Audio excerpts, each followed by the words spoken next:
L'anglais. Je pense l'anglais avant tout, parce qu'on est à côté des États-Unis. Venir à Montréal, qu'est-ce qu'on entend à télé et tout, c'est sûr que le plus facile, d'après moi, aurait été l'anglais. L'anglais.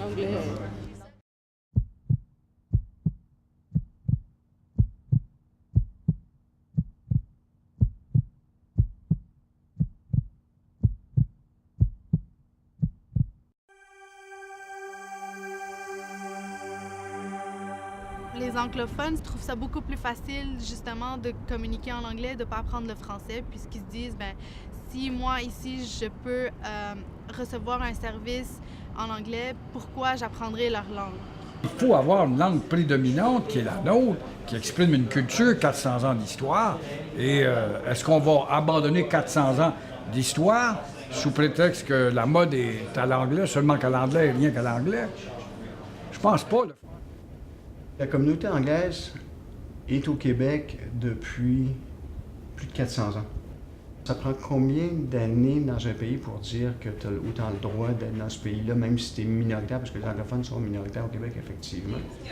Je suis canadien-français. Je suis plus anglophone, mais mon héritage, il vient quand même du Québec. Puis moi, je veux rester au Québec. Je veux rester au Québec qui est dans le Canada. Les Anglais d'ici sont très rapides à nous traiter de nazis, puis à dire qu'on n'a pas de bon sens, puis à crier au loup partout sur la planète en disant qu'il y a juste ici où on est assez cave pour faire des lois pour obliger les gens à parler une langue.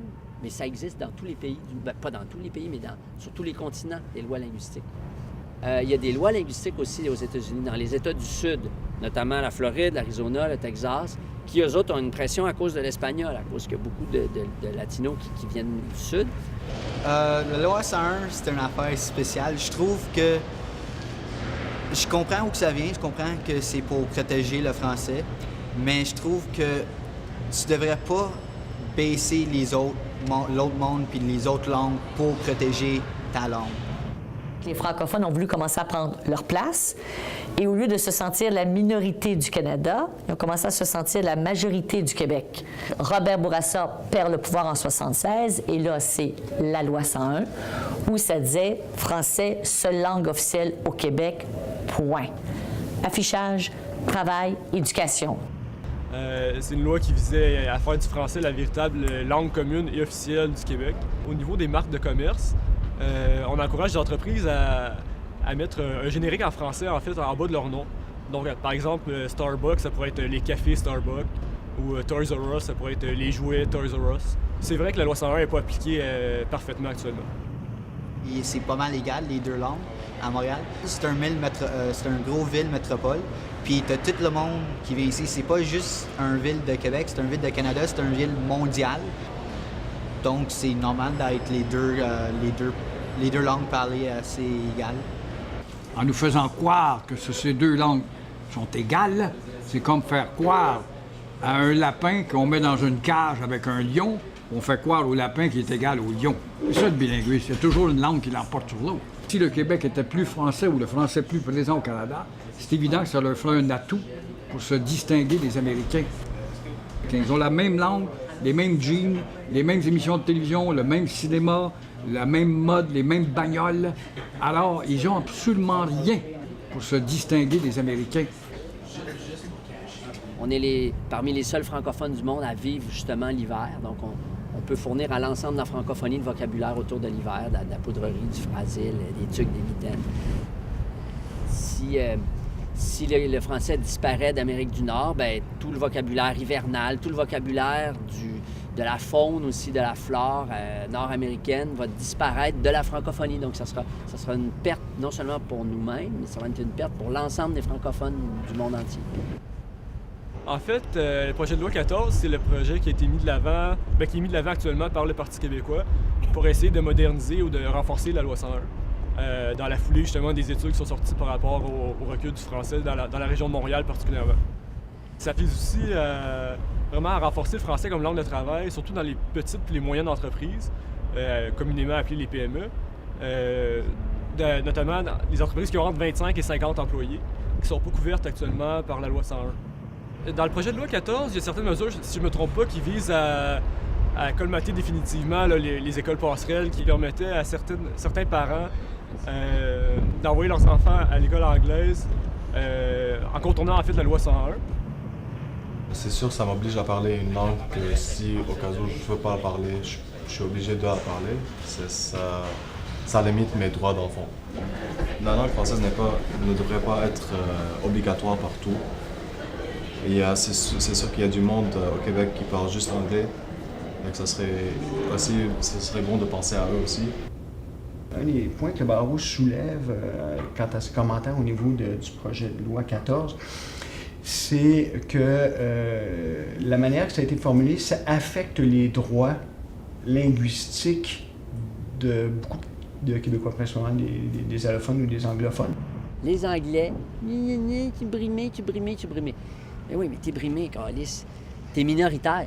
C'est bien plate pour toi, là, mais t'habites au Québec. Puis si ça te fait chier tant que ça, tu peux déménager. Il y a 9 autres provinces qui parlent anglais, puis il y a 50 États qui parlent anglais. Il y en a juste une place en Amérique où ça parle français, puis tu voudrais que ça soit partout pareil comme en Amérique. C'est comme, il y a quelque chose que t'as pas compris là-dedans.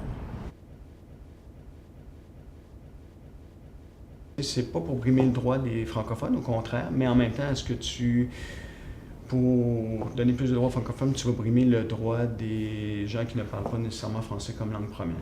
Le projet de loi 14 vise plusieurs domaines, notamment l'administration publique, pour s'assurer que la langue des services soit vraiment le français. Alors, le barreau s'est préoccupé de ça. Ils veulent que tout ce qui est accès aux services publics soit le moins possible limité.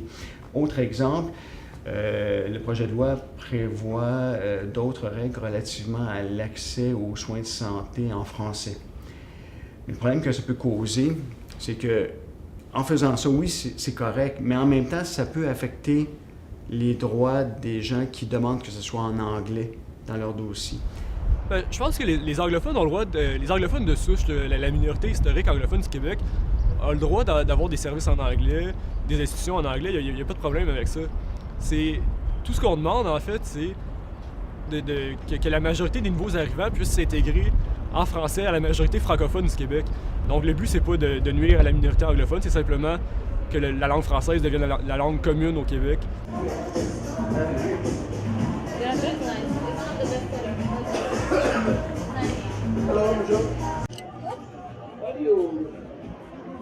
C'est une caméra? C'est une caméra pour un tournage? For what? Pour un tournage, on va y aller. On a pictures. This year are 25% off in all the blazers, all the colors. Sure, yeah, that's what I'm asking you about, please. We want people to subscribe. It's rainy outside, yeah? You were outside? Vous étiez dehors? Ouais. Comment on veut convaincre les immigrants de parler français si on leur parle toujours en anglais dès qu'on entend un petit accent? Ça n'a pas de bon sens.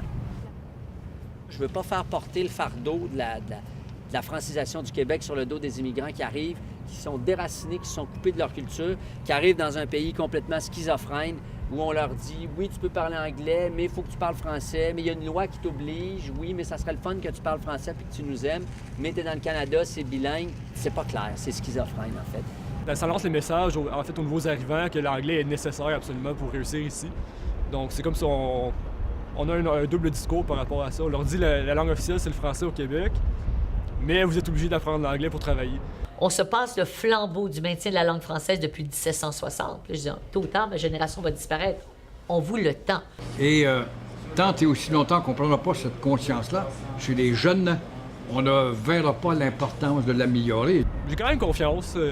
J'ai espoir que les Québécois sont capables de protéger et d'assurer l'avenir de leur langue dans le futur. Je pense qu'individuellement, n'importe qui est convaincu de la pertinence du combat francophone en Amérique, l'affaire qui peut faire le plus et le mieux, c'est de la parler.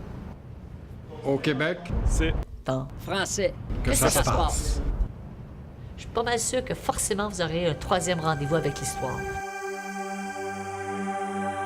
Montréal est en guerre, chaque rue est une tranchée. Refuser de la faire, c'est ça le vrai danger. Finir étranglé, de plus en plus étranger. Exilé de l'intérieur et du réel retranché. En banlieue réunis, enfin compris. Son voisin, son ami, à l'abri derrière le coupe-feu. Loin du conflit, pas des mots pis des gangs de rue. Du combat essentiel à notre survie. En périphérie des villes comme de l'histoire. Le péril est terrible de finir par y voir dans cette tour